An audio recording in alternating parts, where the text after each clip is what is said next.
बिस्मिल्लाहिर्रहमानिर्रहीम। अस्सलाम वालेकुम। लाखों करोड़ों दुरूदो सलाम मोहम्मद मुस्तफ़ा सल्लल्लाहु अलैहि वसल्लम और आले मोहम्मद पर। मैं हूं उमर दराज गोंदल और आप मेरा फेसबुक और यूट्यूब चैनल देख रहे हैं।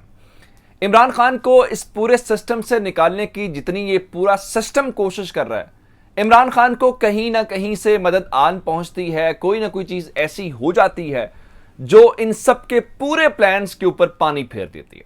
इनको एक बात ये खुले दिल के साथ मान लेनी चाहिए कि किस्मत भरपूर इमरान खान का साथ दे रही है। अब किस्मत किसी का साथ क्यों देती है? उस वक्त जब आप नीयत साफ रखते हैं, जब अपने वतन से मोहब्बत करते हैं, तो उसका मतलब ये होता है बहुत सारी माओं, बहुत सारी बहनों की दुआएं भी आपके साथ होती हैं। और मेरा ख्याल है इमरान खान इसमें बहुत ज्यादा खुशकिस्मत साबित हो रहे हैं। आप जानते हैं कि अब एक नया खेल खेला गया है और खेल यह है कि इमरान खान को इस पूरे खेल से निकालना है और मैदान खाली छोड़ के अर्ली इलेक्शंस करके तो हमने इलेक्शंस में जाना है। ये खेल भी होता हुआ नजर नहीं आ रहा। आप जानते हैं कि पेशावर कोर के हवाले से बहुत सारी बातें हम सुनते आए हैं जी। अटक पार्ट से इमरान खान को बड़ी मकबूलियत हासिल है और इमरान खान को वहां से मदद आ रही है। और कल मैंने आपको ये खबर दे भी दी थी कि फजलुर रहमान ने तो बाकायदा मुतालबा कर दिया है कि अटक पार एक तब्दीली की जाए।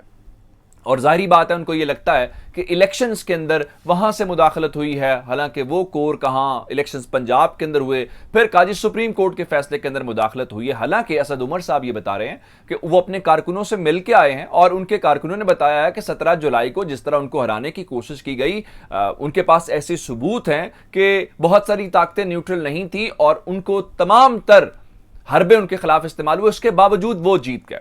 अब आप जानते हैं कि कोयटा वाला एक वाकया हुआ जिसके अंदर हेलीकॉप्टर क्रैश कर गया और लेफ्टिनेंट जनरल सरफराज जो हैं वो शहीद हो गए। जाहिर बात है एक बड़े पाकिस्तान के लिए नुकसान का एक लम्हा है। एक इतना कॉम्पिटेंट ऑफिसर हमारा शहीद हो गया। हम दुखी हैं, सिर्फ उनके लिए नहीं, बाकी जो तमाम अफसरान हैं उनके लिए भी। लेकिन जाहिर बात है वो बड़ी सेंसिटिव कमांड है, बड़ी सेंसिटिव कोर है और वहां पे फौरी तौर पे ऑफिसर का अपॉइंट किया जाना जो कि मामूल की कार्रवाई है। और वहां पे जिस शख्सियत को अपॉइंट किया गया है वो शायद जरदारी साहब के लिए, नवाज शरीफ के लिए और शहबाज शरीफ और मरियम नवाज के लिए अच्छी खासी परेशानी का बायस बनेगा। आप जानते हैं कि पाकिस्तान की फौज के अंदर सिर्फ कोर कमांडर नहीं होते बल्कि और भी बड़े इंपॉर्टेंट ऑफिसर्स होते हैं जिसकी बुनियाद के ऊपर पूरी फौज को चलाया जाता है और चीजें होती हैं। मिसाल के तौर पे अभी हाल ही में एक शख्सियत थी, inspector general communication and information technology. Information technology से याद आया कि पूरे के पूरे डिजिटल मीडिया को और पाकिस्तान की फौज के ISPR को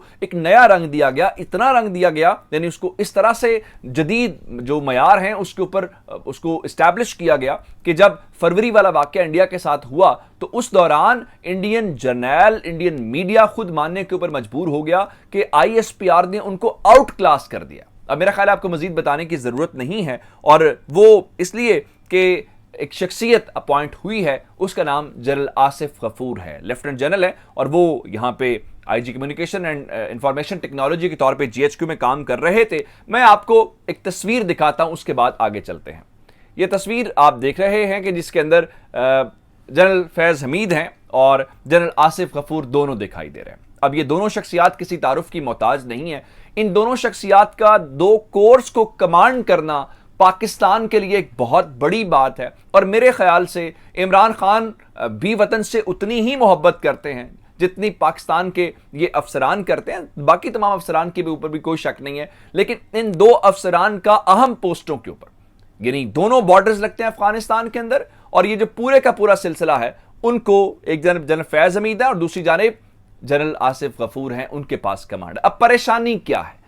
चूंकि इस पूरे प्रोसेस को जनरल फैज हमीद ने भी देखा हुआ है जब वो DGIS आए थे और वो इसीलिए इनकी परेशानी का बायस है कि जनरल फैज के आने से तो इनका खेल खत्म हो जाएगा। अब जनरल आसिफ गफूर जो हैं वो भी आर्मी चीफ बनने की दौड़ के अंदर शामिल है, मैं आपको ये भी बता दूं, और जनरल फैज हमीद भी शामिल हैं। अब इनका आ जाना मेरे ख्याल से आज जिस तरह मैंने आपको तस्वीर दिखाई है ये बहुत सारी ताकतों के लिए परेशानी का आज बायस बन गया होगा और शहबाज शरीफ, जरदारी, नवाज शरीफ, इनका पूरे का पूरा जो प्लान है उसका मक्कू ठप दिया गया है। अब इनके लिए परेशानी आगे बढ़ने वाली है। अब थोड़ा सा और आगे चले, मैं आपको एक और खबर दे दूं। खबर यह है कि मैंने आपको चंद रोज पहले बताया था मुख्तदर हलकों ने राब्ता किया है, खाने का नहीं। उसके बाद मैंने आपको बताया 2 पैगाम रसां शख्सियात गई जिसमें तारिक जमील साहब हैं और इजाजुल हक हैं। मैंने आपको ये खबर के ऊपर कायम हूं कि खान डटा हुआ है। अब जरा अगली बात सुन लीजिए कि बात यहां पे नहीं बनी, खान साहब ने खुद मान लिया है कि न्यूट्रल्स ने उनके साथ राबता किया है।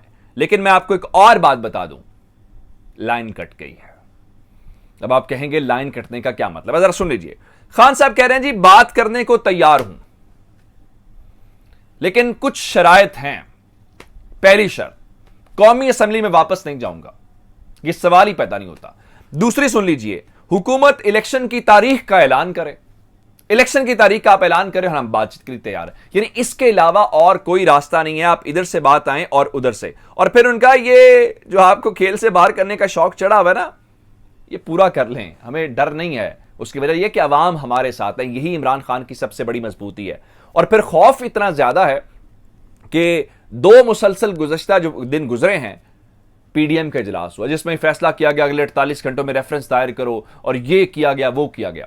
इस सारी सूरत हाल के दौरान आपको एक और खबर दूं, आज पीडीएम का फिर इजलास होने वाला है। अगर आपने 2 दिनों के अंदर सिर्फ इमरान खान के खिलाफ रेफरेंस डिस्क्वालिफिकेशन का निकाला, और उसके ऊपर भी एतजाज एहसन साहब ने बड़े वाज़ेह अंदाज के अंदर बता दिया है कि इमरान खान के खिलाफ बराह रास्त सादिक और अमीन का केस सुप्रीम कोर्ट में दायर नहीं हो सकता।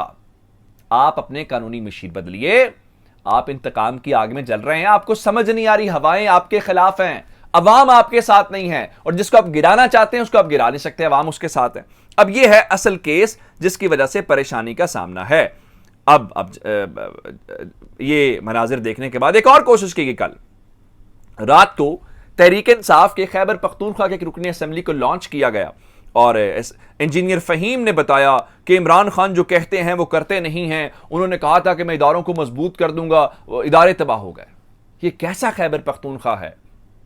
इन इंजीनियर साहब से पूछना चाहिए कि अगर इमरान खान मैंडेट के ऊपर पूरा नहीं उतर रहा तो लोग उसका साथ कैसे दे रहे हैं, लोग उसके साथ कैसे हैं, ये एक सवालिया निशान है। तो इस किस्म की चीजें नहीं बनेगी। और फिर इन्होंने कहा जी पंजाब के अंदर काफली को नहीं वजारतें मिली तो हम लोगों को, खान साहब ने 21 लोगों की काबीना फाइनल कर ली है, और साथ ही ये कहा है कि ये पहला मरहला है, काफली के लोगों को अगले मरहले के अंदर हम वजारतें देंगे। अब आ जाते हैं इस बात को, और एक और खबर जरा सुन लीजिए। पीडीएम के इजलास आज भी करना है, कल भी इजलास हुआ। उस इजलास के अंदर आफ्ताब शेरपाव जो हैं, जो पीडीएम का हिस्सा है, उन्होंने कहा खुदा का वास्ता है अब तो इमरान खान को छोड़ के महंगाई के ऊपर काम कर लो, हम अवाम में नहीं जा सकते, अवाम का सामना नहीं कर सकते, और आप सिर्फ और सिर्फ इमरान इमरान खेल रहे हैं। अब जरा थोड़ा सा आगे चलते हैं, और मैं आपको एक और अहम खबर देना चाहता हूं कि पाकिस्तान तहरीक इंसाफ ने आज 3 या 4 बजे एहतजाज करना है इलेक्शन कमीशन ऑफ पाकिस्तान के सामने, और खान साहब ने कहा था कि हम एहतजाज करेंगे डी चौक के आसपास, फिर हमारा एक डेलीगेशन जाएगा अरकान असेंबली का, जो इलेक्शन कमीशन को करारदाद पेश करेगा कि आपको खैबर पख्तूनख्वा के लोग कह रहे हैं, आप हमें कबूल नहीं है, पंजाब के लोग जाएंगे, लेकिन हुकूमत ने कहा जी हम एहतजाज की इजाजत नहीं देंगे। कुछ रोज पहले मरीम नवाज ने कहा था कि अगर तहरीक इंसाफ के खिलाफ या तहरीक इंसाफ का जो फैसला है फंडिंग वाला वो आप नहीं सुनाएंगे तो हम धरना देंगे, वो जायज था। और एक और खबर सुन लीजिए कि रात गए इन्होंने रेड जोन इस्लामाबाद को सील कर दिया है। भाई एहतजाज तो आज सुबह होना है, आपने रात के बंद कर दिया हुआ है। आप तो इमरान खान को इतना खौफ आपके ऊपर है, खान साहब तो अभी उस तरह से एहतजाज की तरफ जा ही नहीं रहे, अभी तो सिर्फ अपना नोटिस कर। और फिर रात को इन्होंने क्या किया कि इस्लामाबाद और गिरदोनवाह के अंदर मुतहरिक जो तहरीक इंसाफ के कारकुनान हैं उनकी गिरफ्तारियों के लिए छापे मारे। लेकिन मैं आपको एक बात बता दूं, ये खेल नहीं चलने वाला। पाकिस्तान तहरीक इंसाफ के अब पंजाब के अंदर उनकी हुकूमत है। अगर उन्हें धावा बोलना होता तो वो लाहौर से निकलते और एक बड़ा काफिला लेकर निकलते। अब वहां करेंगे वो पंजाब के अंदर आपके ऊपर सारा कुछ कर देंगे। अब वो सिचुएशन नहीं है, ये 25 मई नहीं है, और ये आज जो है वो 4 अगस्त है। आपके लिए परेशानी ज्यादा हो सकती है, वो फिलहाल आपके ऊपर हावी है और आप उसको गिराने की तमाम कोशिशें आपकी नाकाम होती हुई नजर आ रही हैं। अपना बहुत सारा ख्याल रखिएगा। खुदा हाफिज।